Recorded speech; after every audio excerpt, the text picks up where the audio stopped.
I've had friends that have just pulled themselves off social media full stop, right? I've had to take a break on a few occasions, right? Yeah. It's comparing yourself to other people, isn't it? Yeah. And assuming that they have it all under control, they've got it sorted, their life is perfect. And people do portray their Instagram accounts like that.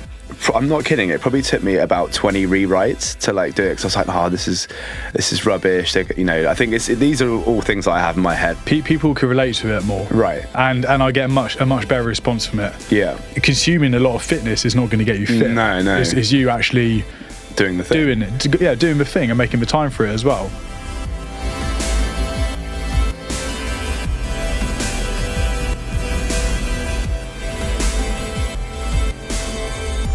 Right, guys, welcome to the Middle Ground podcast. I'm your host, Rhys White. And I'm Olivier. Nice. So in today's episode, we're going to talk about how social media harms your progress in anything that you want to do, right? So we've got a lot to talk about that. But at the same time, before we dive into that, we are offering something for free to our viewers to thank them. We're offering a free middle ground method where you get a free training plan from myself, you get a free recipe book, you even get a video from me guiding you how to get started on your fitness journey. What else do we get, Olivier?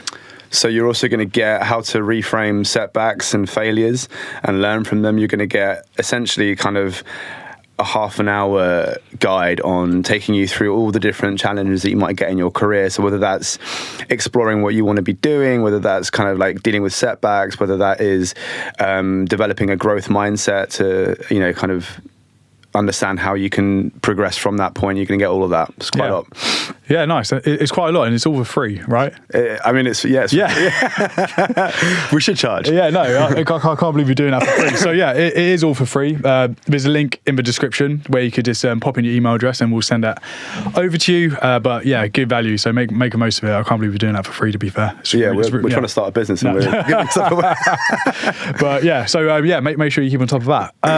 All right, so back to the topic. So social media, very, very interesting one, right? Because I feel like, especially when guys approach me, they're either so confused, don't know where to start, or even when they are on my program, there's still things pop up on social media that make them question what they're doing. And I do think not only does it harm people's progress, but it almost makes them procrastinate even further. Right. Do you know what I mean? What, as in, because they don't know how to start taking action? I think there's so much information out there on social media about different ways. I'm going to relate it to me as a fitness coach, but different ways to train, what to eat, what not to eat, how to do a bicep curl, how not to do a bicep curl, right? How to do this, how to do that. It's almost like there's too much information out there when really it's not actually that complex. And when you get so overwhelmed with information, I think people just don't know where to start. And then they're just like, you know what, this is so confusing. Like calorie deficit, keto, all that kind of stuff. It's just like, what's the point? I literally don't know where to start. And that's where people come to me pretty confused because of social media. And when that happens, so let's say I've come to you and I've seen 14 different ways to do a bicep curl. Like, what? I suppose I've got two questions. Like, what state am I arriving to you in, and how do you tend to work with the person with that? Like, what's your first port of call with that? I think the thing that they're most confused about when they approach me is nutrition. But when guys join the program, they're always, some of my clients always send me a link saying, oh, this guy's saying do a bench press like this, but then I saw another video of a guy doing it like this. Which one should I do? And I'm just like, it's good that you're watching these videos because you're kind of educating yourself, you're seeing new ways of doing things, but everyone's got a different opinion, and it all depends on the person. 9 times out of 10, the person in the video is like a massive bodybuilder, probably on steroids, and he's just like, don't do a bench press like this, do it like this. Yeah, so you're going to listen to the big guy. But I'm just like, but it is what he's trying to achieve your goal. Like, right. what's your goal? And also, do you even have that equipment at your gym? Yeah. Do you know what I mean? Yeah. And I think it's got to the point now. I did a presentation about this for my clients the other day, where you got to block out the noise, because even when my guys are training and we're going to the gym, that's more than most people are doing at the moment, and they almost feel bad that they feel like they're doing an exercise wrong, or not in the most optimal way to build muscle, for example. But just cut yourself some slack. Just appreciate you're going to the gym and you're doing a bench press, or you're doing a bicep curl. Maybe tweaking it, that angle might increase your muscle growth by 0.0001%. Yeah. But it's almost irrelevant. It's just appreciate that you're going into the gym and you're actually training, and also I think with my demographic or my niche, guys in their 30s just trying to improve their health, you don't really need to get in the nitty and gritty of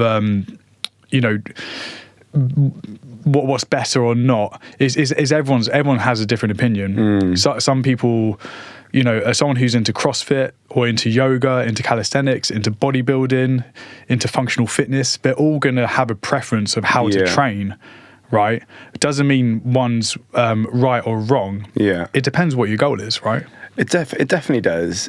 And because there is so much out there, there is actually, in my view, a way to, and this isn't the perfect system, but in my view, there is a way to be able to block out some of that noise. And this is what I try and tell people who are being influenced by too much on social media, is to curate your feed. So like teach the algorithm like what you want to be hearing. So like it might be difficult with the bicep curl thing, because you'd almost have to find someone that you trust and then like try and teach it to listen to that. But like, if you're getting stuff that's like bringing you down or triggering for you, or like I've had friends that have just pulled themselves off social media full stop, right? I've had to take a break on a few occasions, right? Yeah, exactly. And it's I mean, I don't know what your reasons were, but like it can be quite triggering for people. Like from personal experience, I remember before, when I just wasn't in a like super like great place like emotionally, and certainly not in my career, and I would be inundated with people that were successful or were happy or were, they had it all figured out, and I didn't take a break, I didn't pause, but I had to try and curate my feed so that I wouldn't be pummeled with this stuff. Do you know what I mean? And I think that for me anyway, that had kind of a lasting effect. Like, I mean, for example, like I've introduced myself to a whole new drama of social media now, which is LinkedIn. So it's like I'm not worried about like kind of Instagram so much, but like I find it quite difficult to show up on LinkedIn. Yeah. And then that is because of essentially, that what you're seeing of other people and how they're presenting themselves and how they're successful or whatever, that makes it for me, it makes it difficult to show up and present as my best self. I don't know what your experience is with social media in that context. So I suppose that's the kind of like, it's comparing yourself to other people, isn't it? Yeah. And assuming that they have it all under control, they've got it sorted, their life is perfect. And people do portray their Instagram accounts like that. But it's just not, it's not the case really, is it? No, not at all. And that's something I'm doing more of on my content, and social media, being honest with my struggles and challenges, and I try and be positive and upload, having a nice weekend with my son and partner, and that is a good weekend, and it's nice to show those things. But also when last week when I wasn't getting much sleep because Luca was ill, and I was really struggling mentally, I was exhausted, my training was shit, I kind of just went on my Instagram and just told people that that's how it is, because everyone's human, and we're all going through the same challenges, but you do get the people who just post all the successes the good stuff. And the good stuff, exactly. And if you're someone who is having a tough time and things are a bit tough, and you are just seeing other people absolutely smashing it all the time and you're not, then that's obviously going to have a negative impact on you for sure. I think one thing that helped me get over that in particular, because I used to do the same, maybe more in when I was in a position where I wasn't confident in the way about I looked, I was slightly overweight, didn't feel good, and you see all these guys on Instagram looking ripped, in great shape and all that kind of stuff. But there was a period of time where I was watching these guys on Instagram, obviously appreciating how, you know, where they are, going, fucking hell, that guy's smashing it, he's doing really well. But the problem is that I was thinking I wasn't capable of getting there. Right. Like where that guy is now, that's unreachable for me. Yeah. But then once I started changing my mindset to actually that guy is no different to me. Yeah. Like he's not special. He wasn't born that way. He, you know, actually with a bit of hard work and consistency, I could get there too. Yeah. So rather than seeing people that are on a pedestal and they're absolutely smashing it, you're comparing yourself to them and you're thinking, fucking hell, I will never be able to get there. But I think you could if you actually put your mind to it and actually, you know, when I started training and, you know, started doing well with my nutrition and better recovery, and now I'm 33, I'm in the best shape of my life. Like I'd never thought I'd ever reach this goal before, but now it's just like it just showed me that you should see things as in like, okay, that guy's got that. What could, you know, I could achieve that if I want to. Do you know what I mean? Like, or I can't do that, but I can if I put the effort into it. No, definitely. And what my approach has, I would say, been that, like, recently, like, I've just gone for it. You know what I mean? Like, it's, it was, you know, there was a particular post that I think it took me, I'm not kidding, it probably took me about 20 rewrites to like do it, because I was like, oh, this is rubbish. You know, I think these are all things that I have in my head, right? Like, you know, this voice saying that what people are going to think of it or whatever. But I put it out there, and it got a really good response, and it completely changed my view of how I should like take action, I guess, is what I'm going to say. Like, so like just go for it and just keep doing it until, like, stop thinking that it's going to be a negative reaction and assuming you're going to get a warm reaction. Do you know what I mean? And it's helping to kind of break through that. And then, like you said a minute ago, the people that I'm seeing and, you know, doing sort of well or successful or stuff, whatever, not seeing that as being unachievable. Yeah. Do you know what I mean? Because the minute you do, then, you know, why are we even doing this if we doubt ourselves? Do you know what I mean? Yeah. We have to believe that it's going to be big and as big as we want it to be. Yeah. You know? Yeah. And I think also it's kind of like when you do see people that you maybe admire and they're in a position that you one day want to reach, they're talking about what they're doing right now to be where they are right now. But we need more people to be like, actually, to get to this position, it required a lot of hard work, a lot of graft, and something that people could relate to. I don't want to know what they're doing today. I want to know what they did 5 years ago when they maybe first started off. Do you know what I mean? We need to see more stuff like that, I think. Just people being a bit more real, that rather than posing next to a Lamborghini and going, you know, I can make you millions of pounds. It's people just need to be more real with things. And I 100% agree, but like there was something you said a minute ago where, you know, when you, and I've seen you do this on your social media, where you're kind of talking about the rough stuff as well, when things aren't, you know, like a perfect picture. When I was talking earlier on about how we can curate our feed so we can perhaps block out some of that noise that we don't want to hear, essentially what you're doing through your social media is you're removing the friction to do that, because you're giving people the full picture. People, you know what I mean? There's no noise to cut out because you're being open and you're being honest. Yeah. Do you know what I mean? So it gives people an opportunity to not need to look at, oh, this is perfect and oh, I can't get that. Oh, I've also felt low. In fact, I'm feeling low right now. Oh, but I can see he did that and he went past it. Do you know what I mean? So you're essentially curating their feed for them. People can relate to it more, right? And I get a much better response from it, as well, because you know, I'm not pretending that everything is perfect. But in regards to kind of like trying to control the algorithm or what Instagram gives you, which I think is harder, easier said than done. Definitely. But I think try and follow people that you relate to. Don't follow if you want to get into fitness, don't follow like hundreds and hundreds of personal trainers or coaches or anything like that, because all the information would be misleading. Just follow people that actually you could relate to, and actually if you went to the pub with them that you'll get along with, I think essentially, and that maybe have the same values as you as well, because like I said, I think people think more information the better. But it's not the case, and I kind of did a post about this not long ago about nutrition, about if you followed everyone on Instagram or what they're saying about food. There's a guy saying don't eat red meat. There's a guy saying tap water is poison.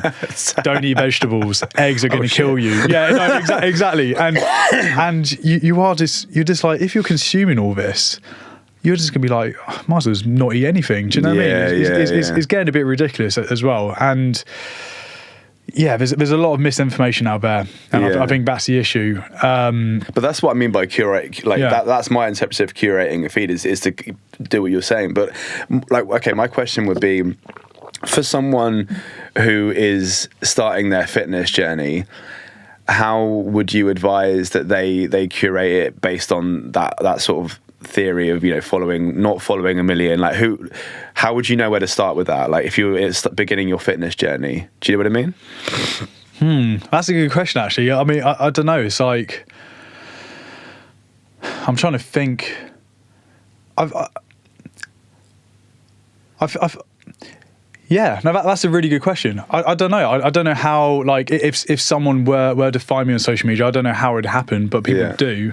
But maybe that is just through content popping up, because it is the algorithm is pushing my content to them for a certain reason. Because I talk about men in their 30s and how their 30s you shouldn't be going downhill. There's no reason why you can't be in your peak fitness in your 30s. Maybe my content pops up for them, but in terms of actually going out and searching for them, I think, like, how would someone find like a life coach on Instagram? Do you know what I mean? It's funny because I've actively tried to look for people just to see. I think firstly to see if I was even doing like remotely the right thing.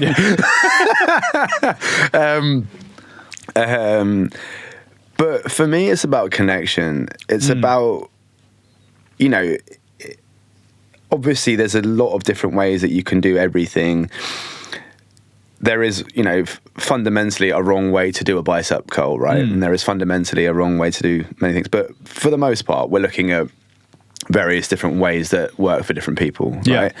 So if we assume that for the most part, these things work, for me, it's about connection. So like, okay, when they talk, who do I connect with on a humor level? Who do I connect 100%. with on a values level? Who do I connect with? All this sort of stuff. Like, I mean, I won't name names, but like, I remember, like, I found this life coach and I thought I was aligned with what they were, doing, teaching, and for the most part I was. But then they said something and I was like, huh. And it was jarring for me. And I sort of stepped in and when we talked about it, and like ultimately it ended up sort of going separate ways, and didn't end very well. But it's interesting because, I thought we were pretty aligned. So I think that connection piece for me, and making sure that you align with that person, their journey, where they're going, what they believe in, all this sort of thing. For me, that's important. Like 100%. No, I totally agree, because like, if you think about it, there's thousands of coaches on Instagram right now telling people that they could get in shape. It's all the same thing, isn't it? Is eat well, move more, train, calorie deficit, or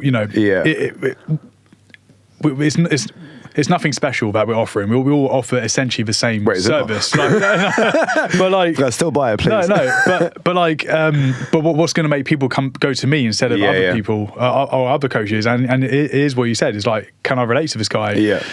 Maybe a guy who also has a kid, or who used to feel how I felt because I openly talk about where I was 5 years ago. Yeah. Or my taste in music. I like going to festivals. Yeah.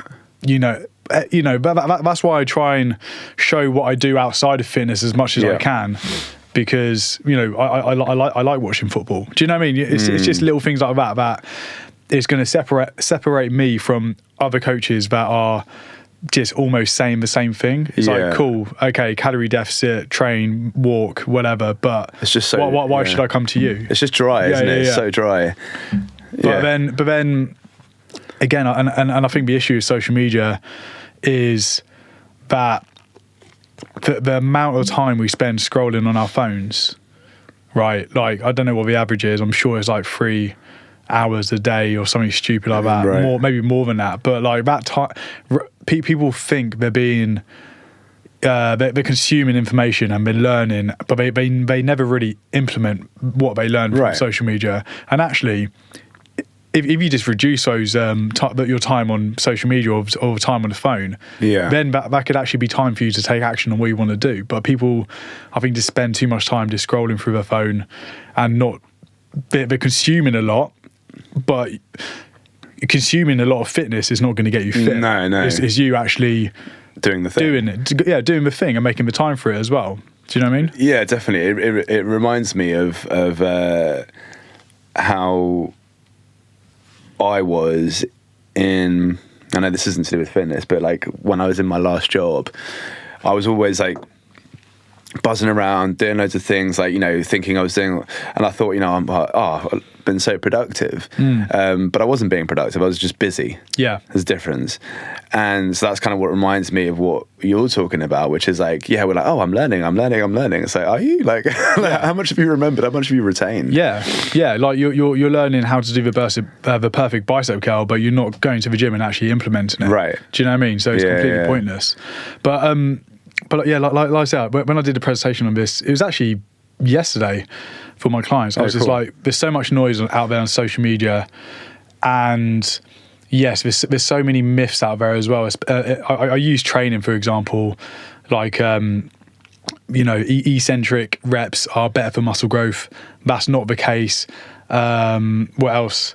Eccentric holds are better for muscle growth. That's not the case. I was just kind of getting rid of all the myths out there on social media at the moment when it comes to training. Yeah. But then I kind of finished off the presentation as in, like, look, I've shown you case studies to debunk these myths, but these are all optimal ways to train. Yeah. And it's all science based, but we're not robots. Like, if you do want to train a certain way, just do it. Do you know what I mean? Stop trying to do everything the perfect way. Just appreciate that you are doing a bicep curl, or you're just training in the first place. Yeah. Even when I brought someone on a few weeks ago, he was just like, can I eat carrots? I'm just like, I was like, what? He's like, I heard carrots are not good for you. And I'm just like, do you like carrots? He's like, yeah, I do. I was like, well, eat carrots then. Do you know what I mean? It's just or people are like, tell me what food I can't eat. And I'm just like, they want rules. Yeah. And I'm just like, look, just relax. Just eat whole foods majority of the time and you're all good. But not everyone's the same.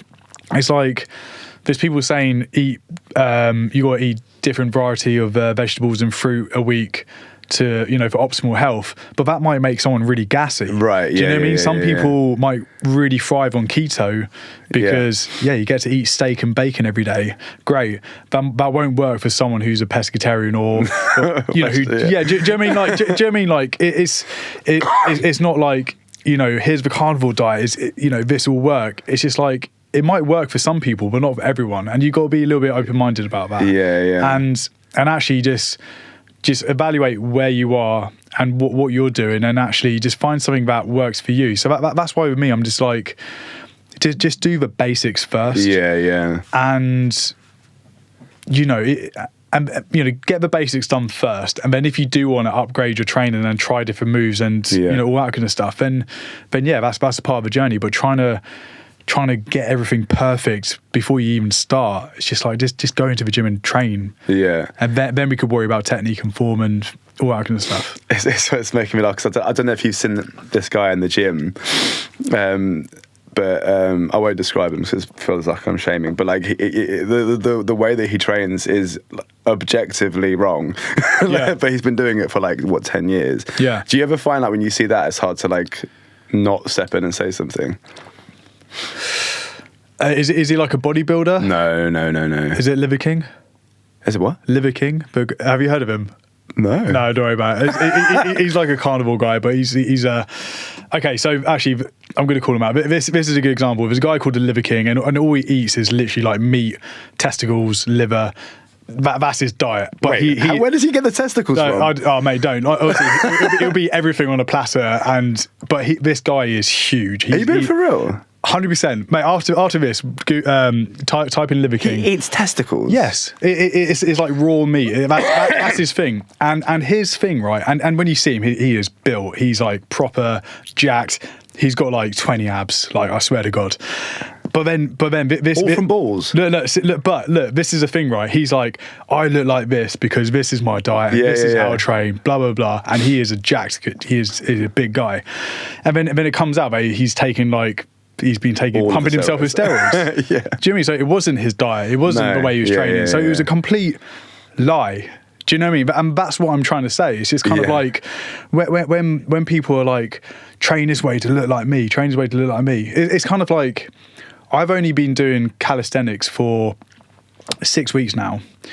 Okay. Yeah. And that's like me saying, if you want a body like mine, do calisthenics. Right. But it's all the stuff I did before that. Yeah. Do you know what I mean? That got my body to the shape it is, and I think people are trying to sell you the dream or a product. Kind of thing. Do you know what I mean? Always. Yeah. Like, I mean, you must get like people. I don't know if I mean, obviously our feeds are different, but I'm guessing there's definitely crossover. Like, I get so many people that are selling you the dream, like in terms of like I started like, then they love to give you the backstory, which is probably a load of shit. Yeah. You know, like this was me, you know, in fact sometimes it's like, this is Steve Jobs in, you know, when Apple started this is where, you know, and look what I do now, and it's like them in front of a car kind of thing, and they're trying to obviously get you to buy their thing, right? Yeah. But yeah, completely. I think it's unfair, I think, because I mean, we can, like, you know, a lot of people I'm sure can spot the bullshit out there, but not everyone can.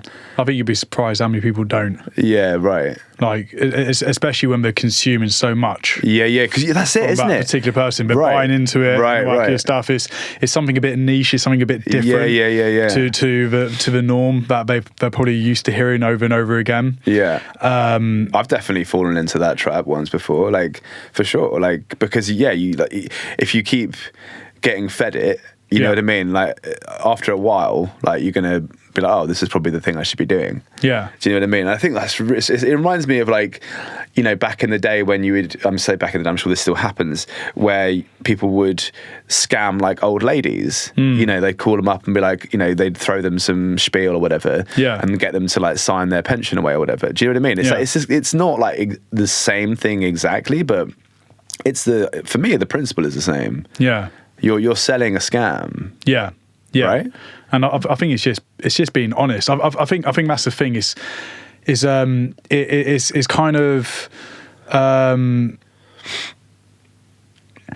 people's expectation of what they should achieve in training has been almost like diminished a little bit. Yeah. Because there's so much stuff out there saying you do this, you live like this, do this, you live like that. But actually, they don't.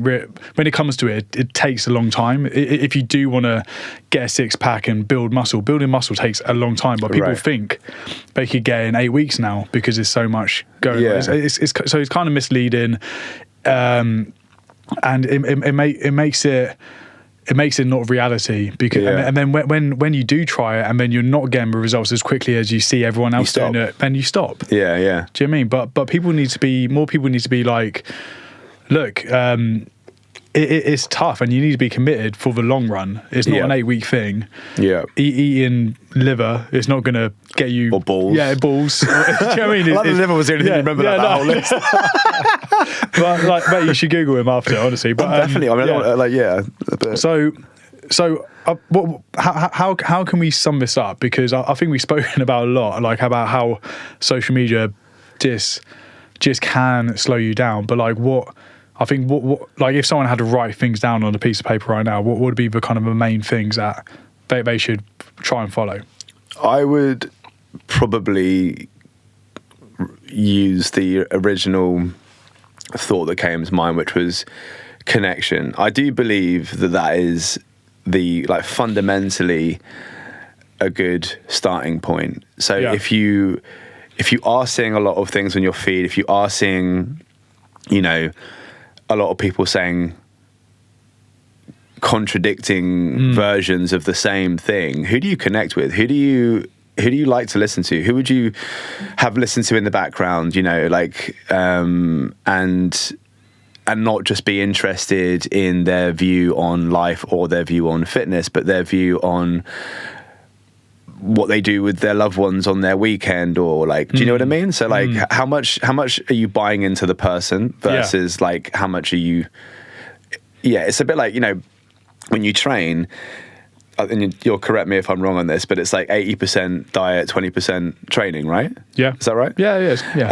And I feel like that is the same could be applied to, who you should be kind of investing in, I suppose, online.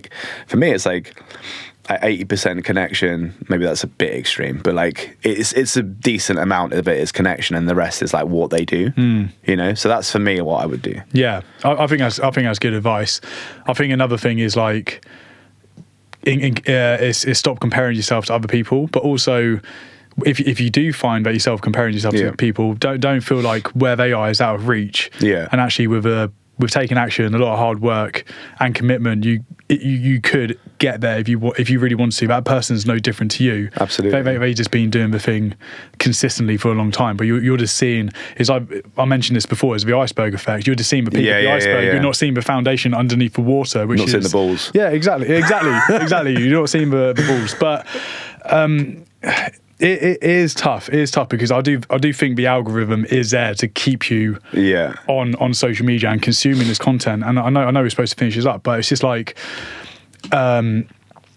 this happened to me leading up to Luca being born. I started getting bombarded with all these people about how to look after your baby. Yeah. Now we're sleep training Luca. I'm getting loads of people giving misleading information on how to about your baby, and people are like, you shouldn't sleep train your baby. It's horrible and blah blah. What? Because essentially you're leaving the baby in the room to cry for a little bit, but you're teaching we're teaching him to become self dependent on him getting to sleep, and it's worked well. I'm so awake right now. If we did a podcast last week, your sleep training if we did a podcast last week, I would have been a zombie. Really? Honestly, it was that bad. But then people are like, you shouldn't stop giving your baby breast milk. So people feel bad if they start giving baby formula. But do you know what I mean? There's so much stuff that people are getting out there, and it just makes you feel bad for doing anything. My girlfriend was like, I feel bad giving him formula. I was like, but why? Do you know what I mean? And again, it's based on your situation. If you're someone who can give a baby formula all the time, great, but it's a hard thing for a woman to do consistently. So formula would be helpful. Yes, we all want to hold our kid and put him into bed by cuddling him and making sure they're not crying, but Luca was getting up every hour, and because of that we were tired all the time. We were getting a bit short-tempered. We were not really showing up for each other or him because we were just knackered all the time. So the sleep training was relevant. So, but again, there'd probably be someone out there saying what you're doing is wrong. But I'm just like, but in my situation, it felt like the right thing to do. For sure. Yeah. All right, guys, thanks for listening. And don't forget to hit subscribe. And also don't forget to get your free copy of the Middle Ground Method. Links in the description. It's completely free. It's very free. All you have to do is just chuck in your email address in the link in the description, and we will send it over. But yeah, great value. And send you guys £1,000 to an undisclosed location. Yeah. We should make people donate for. Pay us what you think it's worth. But to confirm it is free. But it's not. But it is. Yeah. Cheers, guys. Cheers, bye.